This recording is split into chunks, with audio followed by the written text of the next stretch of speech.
రాబోయే రోజుల్లో అందరికీ కూడా నేను ఒకటి చెప్తా ఉన్నా.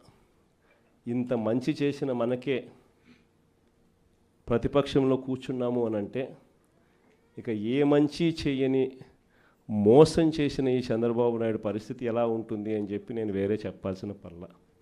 ఆ 3 ఏళ్ళు అయిపోయిన తర్వాత వచ్చేది ఖచ్చితంగా వైఎస్ఆర్ కాంగ్రెస్ పార్టీని అఖండమైన మెజారిటీతో మళ్ళీ అధికారంలోకి వస్తాం. ఈసారి వచ్చిన తర్వాత మాత్రం ప్రతి కార్యకర్తకు కూడా మీ జగనన్న జగన్ 2లో తోడుగా ఉంటాడు అని మాత్రం ఖచ్చితంగా చెప్తా ఉన్నా. ఇన్ఫ్యాక్ట్ లాస్ట్ ఎలక్షన్స్లో కార్యకర్తలకు బహుశా అనుకున్నంత స్థాయిలో నేను తోడుగా ఉండకపోయి ఉండొచ్చు. ఎందుకంటే నేను అధికారంలోకి వస్తానే కోవిడ్ వచ్చింది. అధికారంలోకి జూన్లో అధికారంలోకి ప్రమాణ స్వీకారం చేశాం. మార్చ్ కల్లా కోవిడ్ వచ్చేసింది. దాని తర్వాత 2 సంవత్సరాలు కోవిడ్లో ఇంకా వేరే దాని మీద ధ్యాసే పెట్టలేకపోయినాం.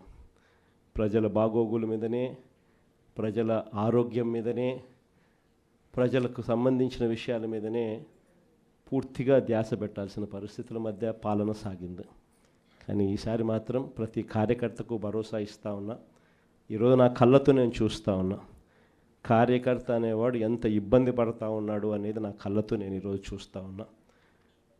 పాలన అనేది ఎలా ఉండాలి, ఎలా దిగజారిపోయింది అన్నది కూడా నా కళ్ళతో నేను చూస్తూ ఉన్నా. ఇవన్నీ నేను చూసిన నేపథ్యంలో నేను ప్రతి కార్యకర్తకు చెప్తా ఉన్నా, నెక్స్ట్ రెజీమ్లో మాత్రం జగనన్న మీకు తోడుగా అండగా ఖచ్చితంగా గట్టిగా నిలబడతాడని మాత్రం చెప్తా ఉన్నా.